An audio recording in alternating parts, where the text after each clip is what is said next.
ଗପ ନାଁ କଣ? ବଗ ବଗ ଓ ବିଲୁଆ। ଗପ ନାଁ କଣ? ବଗ ଓ ବିଲୁଆ। ବଗ ଓ ବିଲୁଆ ଦୁଇ ଜଣ ସାଙ୍ଗ। ସେମାନେ କୋଉଠି ରହୁଥିଲେ? ଜଙ୍ଗଲରେ। ହେଲା, ବଗ ଓ ବିଲୁଆ ଦୁଇ ସାଙ୍ଗ ଜଙ୍ଗଲରେ ରହୁଥିଲେ। ଦିନେ କାହାର ଜନ୍ମଦିନ ହେଲା? ବିଲୁଆର ଜନ୍ମଦିନ ହେଲା। ସେ ବଗକୁ କହିଲା, ମିତ ମୋର ଜନ୍ମଦିନ କାଲି ଅଛି, ତୁ ଆମ ଘରକୁ ଆସିବୁ, ଆମେ ଜନ୍ମଦିନ ପାଳନ କରିବା। ବଗ ମଧ୍ୟ ବହୁତ ଖୁସିରେ ତା ପରଦିନ ସଜବାଜ ହୋଇ ଫୁଲ ତୋଡ଼ାଟିଏ ଧରିକି ଗଲା କୋଉଠିକି? ବିଲୁଆ ଘରକୁ। ବିଲୁଆ ଘରେ ପାଦ ଦେଉ ଦେଉ ବିଲୁଆ ରାନ୍ଧିଥିଲା କଣ? ଚିକେନ ତରକାରୀ। ତ ବଗକୁ ବାସ୍ନା ହେଲା। ବଗ ସବୁଠୁ କଣ କଲା? ବିଲୁଆକୁ ଜନ୍ମଦିନ ଶୁଭେଚ୍ଛା ଜଣାଇକି କହିଲା, ସାଙ୍ଗ ଭୋକ କଲାଣି, ଚାଲ ଖାଇବା। ବିଲୁଆ ସବୁଠୁ କଣ କଲା? ବଗକୁ ହଇରାଣ କରିବା ପାଇଁ ଚାଲାକରେ ଚିକେନ ତରକାରୀ ମାଂସ ତରକାରୀ କଣ କଲା? କୋଉଠି ଥୋଇଲା? ଥାଳିରେ ଆଣିଲା। ଥାଳିରେ ଆଣିକି ଥୋଇକି ଦି ଜଣ ଖାଇବାକୁ ବସିଲେ। ବଗର ଥଣ୍ଟ ତ ଲମ୍ବା ସରୁଆ, ସେ ଥାଳିରୁ ଆଉ ମାଂସ ଖାଇପାରିଲା ନାହିଁ। ବିଲୁଆ ତାର ଯୋଉ ମାଂସ ନିଜେ ରୋଷେଇ କରିଥିଲା ସବୁ ମାଂସକୁ ବିଲୁଆ କଣ କଲା? ଚାଟି ଚାଟି ନିଜେ ଖାଇଦେଲା। ବଗ ସେଇଭଳିଆ ତା ପାଟିକୁ ଅନେଇଛି। ବିଲୁଆ ତାର ସବୁ ଥାଳି ଶେଷ କରିଦେଲା। ସେଇଠୁ ବଗ ପାଟି ଚୁପ କରିକି ରହିଲା, ଆଉ ବିଲୁଆକୁ କିଛି କହିଲା ନା। ବଗ ସେଇଠୁ ଉପାୟ ବାଛିଲା, ମୁଁ ବି ଦିନେ ବିଲୁଆକୁ ପାନେ ଦେବି, ପାନେ ଦେବି ମାନେ ବୁଦ୍ଧି ଶିଖେଇବି। ସେଇଠୁ ବଗ ସେଇଠୁ କହିଲା କି ତା ପରଦିନ ବଗ କହିଲା, କିଛି ଦିନ ଗଲା, ବଗ କହିଲା, ବିଲୁଆ ଭାଇ ମୋର ଜନ୍ମଦିନ କାଲି, ତମେ ବି ଆମ ଘରକୁ ଆସିବ, ମୁଁ ବି ମାଂସ ତରକାରୀ କରିବି, ତମେ ବି ଖାଇବ। ବିଲୁଆ ସେଇଠୁ ଭାରି ଖୁସି ହେଇଗଲା, ବଗ ଡାକିଛି ମାଂସ ତରକାରୀ ଖାଇବାକୁ। ବିଲୁଆ ବି ମଧ୍ୟ ଫୁଲ ତୋଡ଼ା ଧରିକି ବଗ ଘରକୁ ଗଲା। ଯାଇକି ବଗକୁ ଜନ୍ମଦିନର ଶୁଭେଚ୍ଛା ଜଣାଇକି ଖାଇବା ପାଇଁ ସେଇଠୁ ବିଲୁଆ ବଗ ଯୋଉ ରୋଷେଇ କରିଥିଲା ଚିକେନ ତରକାରୀ ଦି ଜଣ ଖାଇବାକୁ ବସିଲେ। ବଗ ସେଇଠୁ ବିଲୁଆକୁ ପାଣି ଦବ, ସେ ତା ଘରେ ଖାଇକି ଯାଇନଥିଲା, ଉପାସ ଯାଇଥିଲା। ବଗ ସେଇଠୁ ବିଲୁଆକୁ ପାଣି ଦବ ବୋଲି କଣ କଲା? ଗୋଟେ ସରୁ ଲୁହା ମାଠିଆରେ ଚିକେନ ତରକାରୀ ନେଲା।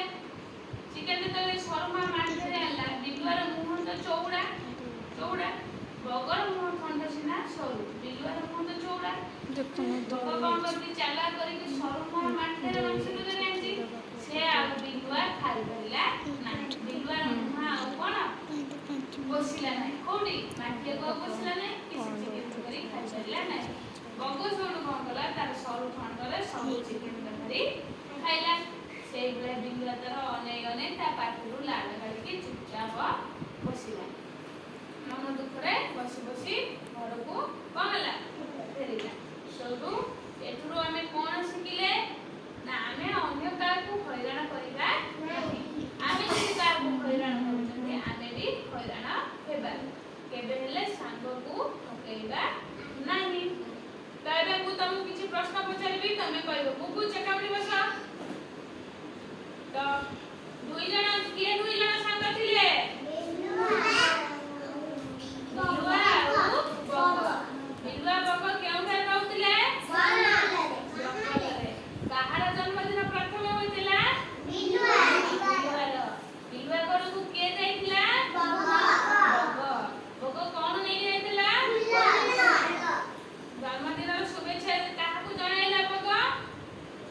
ବିଲୁଆକୁ।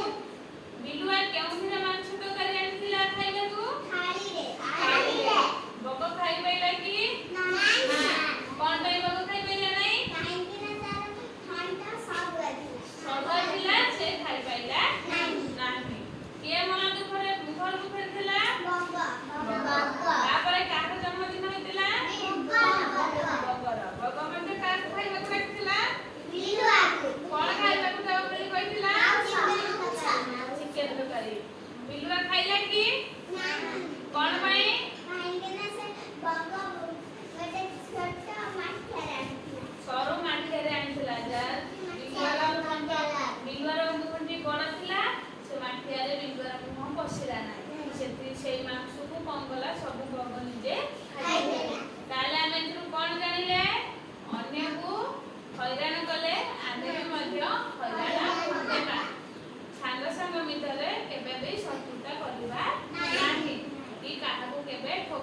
ପକେଇବ ନା।